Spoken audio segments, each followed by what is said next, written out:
Hello and welcome to Young Money. That, what you just saw, is my signature catwalk look that's going to be put to the test in today's conversation as we chat to Bisi Sowemimo. She is an international model, but she's taken her success and begun to build a pipeline of young men and young women who also want to be global models and walk big runways just as she does. One thing's for sure, I'm not going to be one of them based on what you've just seen, but it's a conversation that I'm sure you're going to enjoy.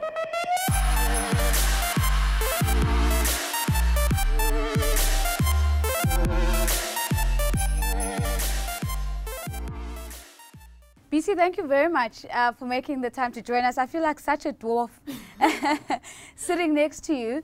And of course, you have been doing amazing work on the continental and global stages as a professional model. When and how did that journey start? I actually started modeling probably in about 2002. But it wasn't something that I wanted to do. Because I was tall, and obviously back in the days, a lot of modeling was not something that was really taken seriously in Nigeria. So the only thing that I thought I could do was play basketball. So did you play? Well, I almost got there. Just when I was about to start, that's when the modeling journey started. But growing up, I used to play basketball with my brothers at home, and I used to play football with them. I used to shoot pole. So I used to do all the boyish things because I have 5 brothers. Yeah. So, and I've got one sister, and she never really grew up at home. So it was always like doing the boyish things. And I wanted to play basketball so bad because for me, it was just so much fun. And that was the only thing I could think about. Right, natural advantage and everything. Exactly. So modeling was not something that I ever thought about. I mean, but I used to watch like shows, and I used to see like models, but I never thought it was something that I wanted to do. And then one day my cousin was like, why don't you try modeling? And people used to tell me, but I never knew what it was. Yeah. And I think this was in the 2000s. She was like, you know what, I'm going to introduce this to somebody. So she introduced me to a friend of hers, and she was more like a commercial model. Yeah. And she said she couldn't help me, but she knows like a fashion model that could help. And she introduced me to her, and I started doing a little bit of shows here and there. I had to she had to train me how to walk on the runway. And I think I would actually train for I trained for like 3 months by myself. She would just show me what to do. And then it was like a very small studio. Yeah. And I would just walk back and forth for like 3 hours every single day before I actually finally got my first show. And I started doing it, and I was like, okay, this is fun. And how did you land your first show? Because I mean, that's usually the one thing that many models are just that breakthrough opportunity that they're looking for. How did you land yours? Well, my first show was actually from the lady that actually trained me how to walk, and she was doing a show on the beach somewhere, and she was like, come do it. I was so nervous. I was literally shaking while I was standing there because there was a lot of people. Yeah. I had never done this before, and I would actually do like small shows here and there afterwards. And then in 2004, I won a competition called Fashion TV Model Awards that actually almost missed the audition. And from there, I got the opportunity to go to Paris, and then I started doing shows here and there. And that's actually how the modeling journey started. My cousin introduced me to it. So, you know, when you talk about Paris, others would say Paris, New York, and other big cities that are known for modeling. What is the actual experience of actually being in those cities and doing modeling jobs? Because I think a lot of young women who want to be models maybe have a bit of a jaded understanding of what it actually means. I think it's amazing because I've been able to model in New York, I've been able to model in Paris, and actually I did more work in Milan. But the experience is completely different because, I mean, in a place like Milan, you're actually working with people that don't even speak English, you know? Yeah. And it's so much fun because I had the opportunity to do a show for Armani, which was amazing. But it's obviously very different. In Africa, South Africa is like the biggest market for modeling. And overseas, you've got London, you've got Paris, you've got New York, and you've got Milan. But the experience is completely different. Models are treated differently from what they're treated here. And better, worse?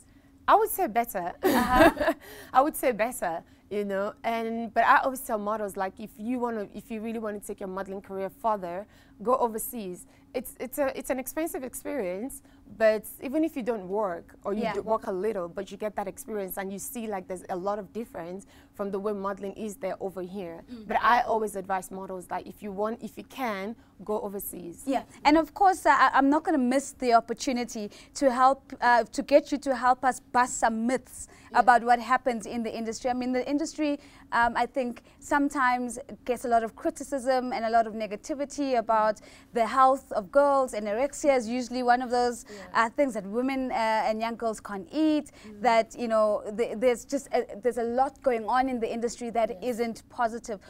What has your experience been like, and do you think there's any element of truth to some of these criticisms? I would say in South Africa, I don't think it's as hectic as it is overseas. I mean, I always tell people eat. People look at me and they're like, "Do you even eat?" And I'm like, "I eat a lot, but you don't see it." Yeah. And I mean, South African models eat here. I mean, if you're backstage and you actually see how models eat, you'll be so surprised. Yeah. But overseas, I've had experiences of models where they actually say a lot of them don't even eat. All they just do is like put orange juice and cotton wool oranges and they swallow it. Wow. Which is crazy. When I went to New York for the first time, I remember I met a lady from an agency, I can't remember, and she told me that I had needed to lose weight. Where? I know! And I was like, I looked at myself and I'm like, that's crazy. And I've had experience, I mean, I've had stories of friends that have gone overseas as well, and they've told them like they're too big to do fashion week. And I look at those girls and they're like super skinny. Yeah. So it does happen in the industry where things like that happen, because it has been said to me that I needed to lose weight, but I looked at that and I was like, if that's going to be what's going to make me model overseas, then I'm not going to do that, because that's crazy. You need to eat. You need, I mean, there's a lot of craziness that happens backstage. Yeah. You know, so if you don't eat, if you don't have the strength, how are you going to be able to do the shows? But a lot of girls want to model. A lot of girls want to walk the runway for Versace and for Armani, and they would want to stay skinny, you know, just to be able to do those shows. But I always say, if that's going to be the cost for you to be a model, I don't think you should go through it. Just eat. What's been your most memorable show that you've ever done, and why? I would probably say the Armani show, because it was amazing. I mean, I got to model with the likes of Ale Kwek, and there was probably like I think 58 girls on the show. Yeah. And it was a wonderful experience. I almost missed the casting actually, because I got there and the lady that saw me, she just went through my book, and they do that a lot of us. They just quickly go through it, because a lot of girls they have to see. And she's like, "Thank you." And I'm like, "That's it?" And she's like, "Yeah." And I left. And I was on the train, I came out of the train, and my agent called me and she's like, "No, Bisi, you saw the wrong person, you need to go back." And then when I got there, the casting was already over, and I was like, I just missed it. But then I saw Armani himself, and he's like, "What's," yeah, I know. I mean, you can't just gloss over that, like, "Oh yeah, I saw Armani himself." Yeah.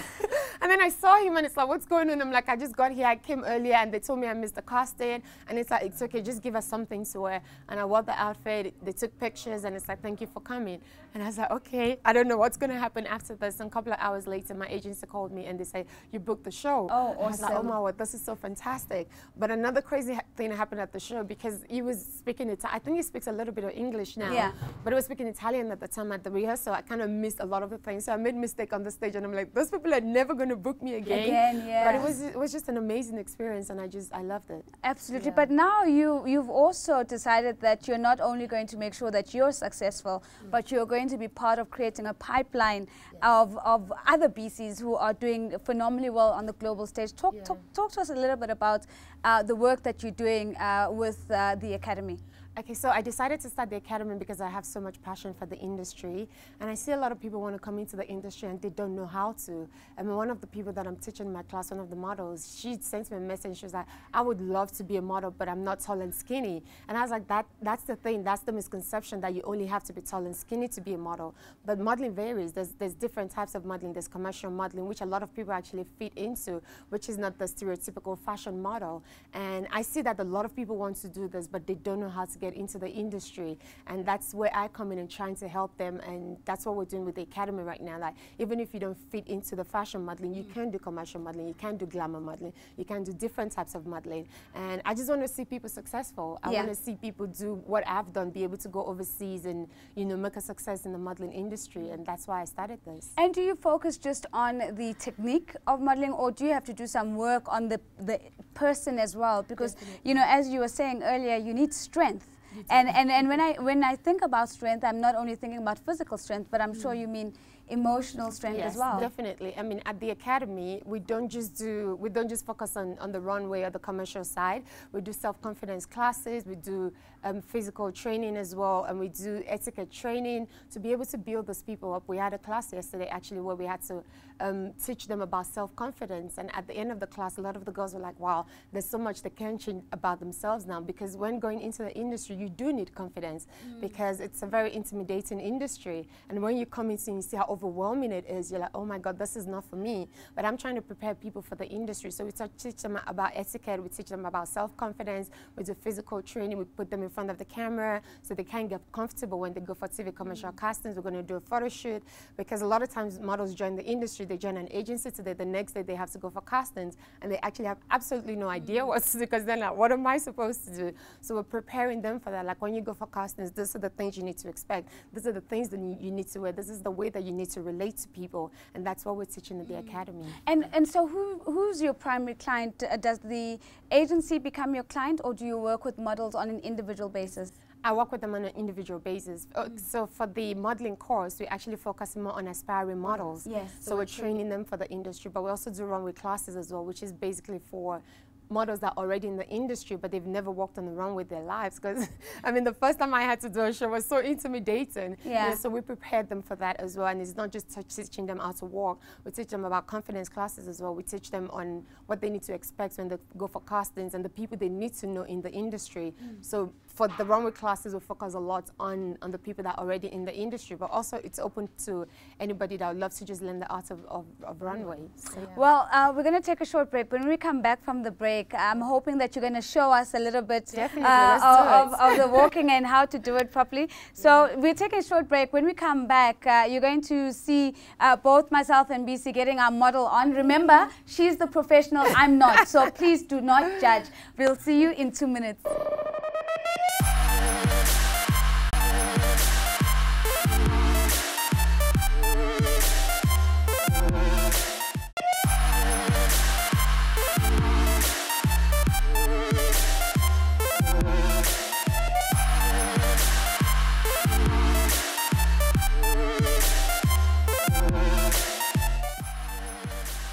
All right, so this is me living out my modeling dream, and from what I saw, Bisi, is that you kept a straight face, and you look straight ahead, and your posture, you have to be square, right? In, shoulders back, and look straight, and just put one foot in front of the other. One foot in front of the other, so no walking like this. No walking like that. Okay, has to be like this. In front of the other. Okay. You can do this. All right, here goes nothing, guys. I just need to get the face first. If I laugh, just forgive me.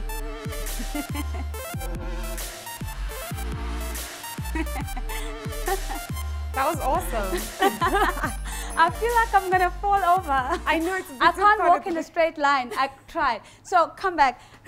I know for a fact that I probably made 107 mistakes walking for Bisi, but modeling is not easy, guys. And walking in a straight line is probably the hardest thing I've ever had to do. If I can just get a few more centimeters on me, maybe I would consider. But for now, I think being an anchor is the best that I can do. But thank you for your time, because I think what it does is that it also just demonstrates to us that if you think about where the modeling industry has been and models, people almost think, oh, models, it's such an easy thing to do. All they do is just walk. And here you are. Your business runs on people realizing that's not true. That's true. I mean, I find a lot of people have said to me like, oh, you just walk the runway and you just get paid for that. Or you just look beautiful. I mean, you just stand there, they take pictures of you and that's it. But people don't actually realize for them to, I mean, if you do an editorial of like 10 pages, for them to get 10 pictures, you have to actually take more than 1,000 pictures. Sure. And it's different poses. You have to do different poses all the time just to get that one perfect picture. Yeah. But what people see is just what they see on camera. I mean, when there's a fashion show, they just see you walk down the runway and back.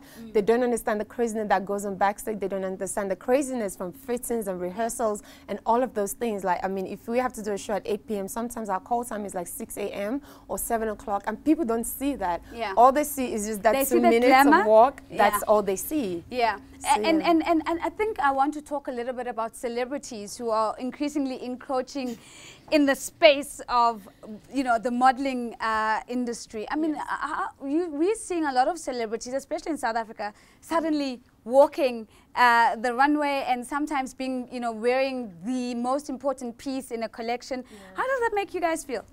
I mean, we just do what we're there to do. We enjoy it sometimes because when the backstage is, it's kind of fun. I mean, people get to meet people they've seen on TV and all of that. But it's always fun for me. It's just always different sometimes because we are so used to just walking and keeping that straight face. And when they add celebrities to the shows, then you have to maybe do a little dance and smile. And we're not so used to that. And for me, it's very different as well. For me to walk on the runway and they tell you to start dancing, I'm like, I can't dance in front of like 600 people.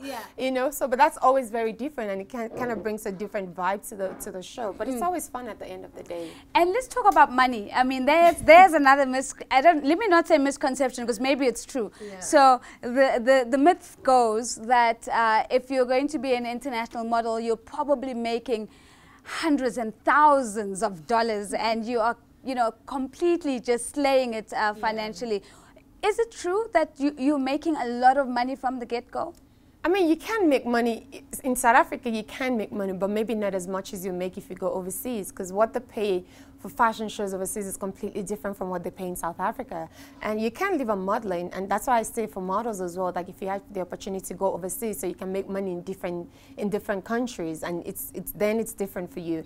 But it can be a bit difficult in South Africa. I mean, the modeling industry is not as great as it used to be, but if you get to work every week, you can make money from it. But overseas, you definitely make more money because one, they're paying dollars and euros and pounds, and what's a ballpark figure for a show overseas? Is it $10,000? Is it $100,000? You can actually. I mean, I'm sure people like Naomi Campbell definitely get paid more than that. And when I did a show for Armani overseas, I got paid and it was just one outfit that I was wearing. I was paid almost 3,000 euros, which is completely different from what they pay here. And if you're a top model, if you're like Gigi Hadid or Kendall Jenner, those people definitely get paid more. And you can make money off modeling. In South Africa, it's a bit different because the modeling industry is not as big as what it is. I mean, what it is overseas. But you can make some money here as well, especially when it comes to like TV commercials, because those actually do pay money. Fashion gives you the exposure, gives you the experience, but TV commercial definitely gives you the money. I mean, I'm interested that you've mentioned Kendall Jenner, because I think if I think about her, there's always this assumed struggle of, you know, is she really an amazing model, or is it a continuation of the Kardashian brand that gives her access to certain designers, and them wanting her in particular because of her celebrity status to actually walk for them? What's your view on that? I think she's an amazing model. I've seen her pictures and I've seen her walk on the runway, and I believe that even if she wasn't a Kardashian, she would have made it as a top model. So I don't think, I've heard that a lot as well, like people were like, oh, she only got that because she was a Kardashian. Maybe she wouldn't be where she is right now. But she's an amazing model. But she's an amazing model. I mean, you've seen her pictures. We see her picture all over here as well. And I've seen her on the runway, and I think she's amazing. I wouldn't say she's there because of the fact that she's a Kardashian. Maybe she's made the big name for herself now because she's a Kardashian. That kind of opened doors for her. But looking at her on the runway and the pictures that she's taken, I think she's fantastic. And modeling shows, you know, Tyra Banks comes to mind, and the shows that she has done and others. Do models aspire to be a part of these reality shows where we see, you know, models competing and so on? I think they do, but it really depends on the person. It really depends if you want to get, in front of the camera like that. For me, I don't know. I think I get shy sometimes to do something like that. But if I do get the opportunity, I would definitely do it. So models they do. So before we wrap up, let's talk a little bit about your future plans. I mean, you have bagged a lot of really big names that you have walked the runway for, and you've been recognized and acknowledged for a lot of the work that you do. What's next?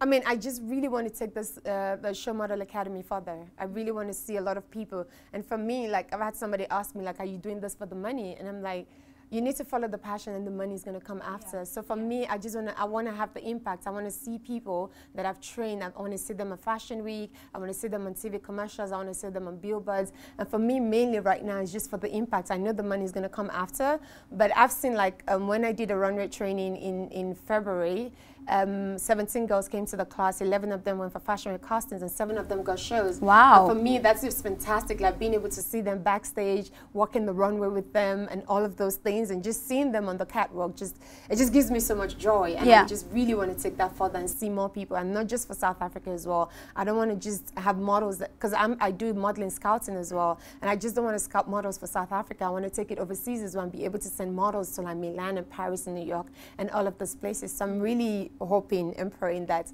you know, Show Model Academy goes further. Yeah. And focus on young men as aspiring models. Do you get the sense that we're seeing more numbers coming through and other men doing very well? Definitely. I mean, in the class that we're doing right now, we've got 2 boys in the class, and I see them doing great things. I mean, they're only 16 at the moment, and maybe there's not a big market for that age, but they do have their own thing as well that they do. And definitely, I want to be able to scout. There's a big market for them. Maybe not as much as the girls, because I was actually reading a piece about that as well. Like, do we really have like top male models? I mean, the first top male model we ever knew was what's his name, Tyson Beckford. Yes. But there are more coming now. It might not be as big as the girls, but definitely there's a market for the boys too.